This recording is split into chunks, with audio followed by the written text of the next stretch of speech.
Well, April is Occupational Therapy Month, though the skills are vital for everyday living throughout the year. Erin Jeffords is an adjunct professor of occupational therapy at Lenoir-Rhyne University, which is on North Main Street near downtown Columbia. Erin, I want to ask you first, for those who do not know what your field offers, explain what an occupational therapist does.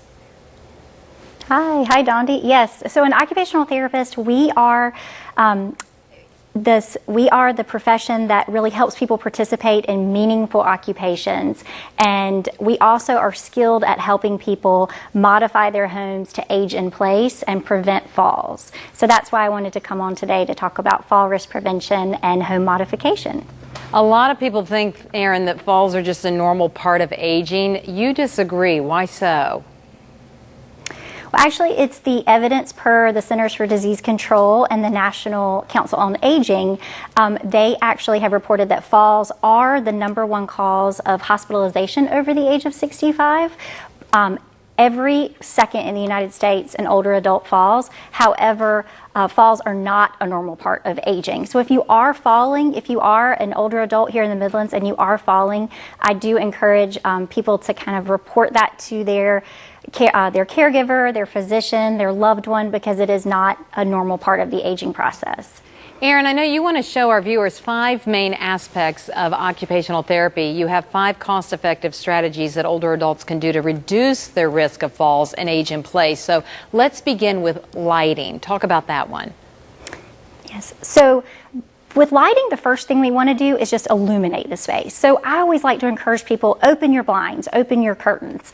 Think about changing out your light bulbs to a lighter, brighter light that doesn't emit a glare, and also changing out lamp fixtures. If you don't have a lot of overhead lighting and you rely on lamps, then changing them out to a white versus a dark light lampshade.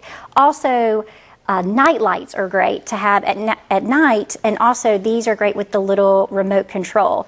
This is an emergency light that can be used in case the power goes out. I just always encourage people to turn on the light. So that's a very cost-effective strategy, is just turning on the lights. Yeah. Now give us some advice on medication management. Yes.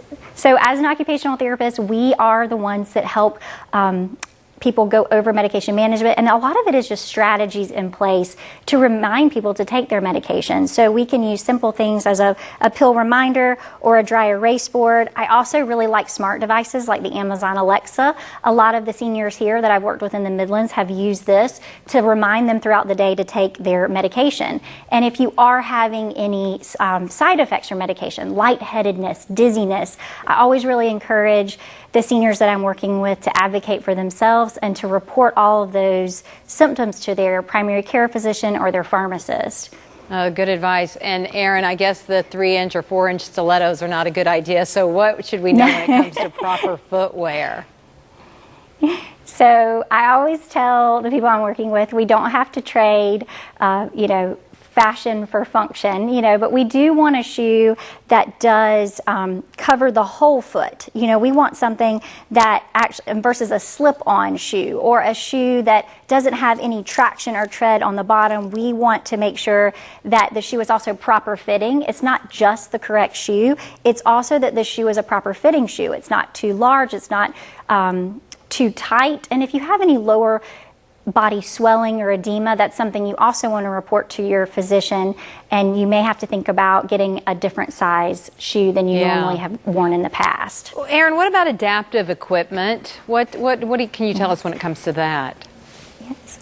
So this is one of the things that OTs are kind of known for. We're kind of known for the use of adaptive equipment. And this is Caroline, one of my students here at Lenoir-Rhyne. So she's going to demonstrate how you would use a long-handled shoehorn to put on your shoes versus having to bend over and risk falling forward.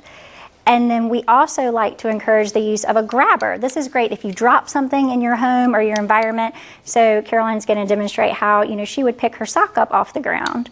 So those are all very low cost items. Hey, while it's nice to work toward never falling, because eventually I think it will, what else can you tell our older population to prevent hurting themselves if and when they do fall? Sure.